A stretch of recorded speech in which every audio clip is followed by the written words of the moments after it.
তাহলে দেখছি ভারত মনে হয় 2025, 26, 27 জানি না কতদিন আর ভারত মনে হয় বাংলাদেশের পিছনে লেগে থাকবে। অ্যাকচুয়ালি ভারত জেনে শুনে বাংলাদেশের পিছনে লাগেনি, কিন্তু ভারত যা কাজই করছে না কেন বাংলাদেশেরই ক্ষতি হচ্ছে। তো যাই হোক, আমি রিয়াকশন ভিডিও বানাতে চাইনি, আমি একটা বিষয় বলতে এসেছি যে ডিলটা ভারত করেছে ইউরোপের সাথে, সে ডিলে বাংলাদেশের অনেক ক্ষতি হবে। বাংলাদেশের ক্ষতি হওয়ার একটা কারণ হলো যে বস্ত্র শিল্প যে বাংলাদেশ ইউরোপে বিক্রি করে, সে বস্ত্র শিল্পে আঘাত আসতে পারে। কারণ ভারত এবার সরাসরি ইউরোপের সাথে বস্ত্র শিল্প করবে।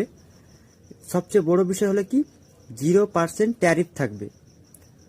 বাংলাদেশ নিজের জামা কাপড় সাপ্লাই করছিল, সেল করছিল ইউরোপে, তাদেরও কিন্তু 0% ট্যারিফ ছিল। তাহলে কি বাংলাদেশের সম্পর্ক ইউরোপের সাথে খুব ঘনিষ্ঠ মনে হয় না? এটা মনে হচ্ছে না? না, আসলে তা না। আসলে আন্তর্জাতিক রুলস অনুযায়ী একটা নিয়ম আছে, যে সমস্ত দেশ পিছিয়ে থাকবে, আর্থিক দিক থেকে দুর্বল থাকবে বা পিছিয়ে থাকবে, সে সমস্ত দেশের আন্তর্জাতিক বাজারে তাদেরকে সুবিধা দেওয়া হবে। ওই সিস্টেমে বাংলাদেশ ইউরোপের কাছে নিজের জামা কাপড় মানে বস্ত্র এক কথায় সেল করত। কিন্তু সবচেয়ে একটা বড় কথা হলো যে বাংলাদেশ বছরে 30 বিলিয়ন মার্কিন ডলার সেল করত, মানে এক্সপোর্ট করত। আর সেখানে ভারতও এক্সপোর্ট করত, কিন্তু ভারত কত করত? 7.2 বিলিয়নের মতন। আর ভারতের এরকম অবস্থা হওয়ার কারণ ছিল, ভারতে প্রায় 10 থেকে 15% মনে হয় সম্ভবত ট্যারিফ ছিল।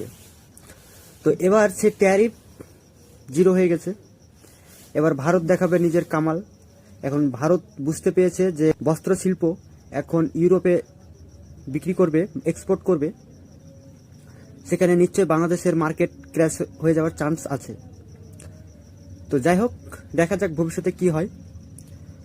তো আমি কোনো দেশকে ছোট বড় করছি না, তবে ব্যবসার ক্ষেত্রে এগুলো হবে। আর আমরা তো চাইবো নিজের দেশকে সবসময় আগিয়ে রাখতে।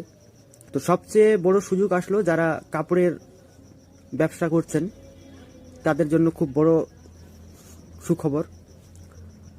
আরও কী কী চেঞ্জ আসবে আমাদের জন্য, আর কোন কোন দেশের ক্ষতি হবে, সে সমস্ত বিষয়টা একটু খুঁটিয়ে দেখতে হবে। কিন্তু সোজাসুজি ভাষায় এটা বুঝতে পারছি, বাংলাদেশের এটুকু তো ক্ষতি হবে। বছরে যে 30 বিলিয়ন এক্সপোর্ট করত, সেখানে হয়তো 0 হয়ে যাবে না, কিন্তু কমে যাবে, সেখানে 10 বা 15 বিলিয়ন হয়ে যাবে। তো নমস্কার, এটুকু।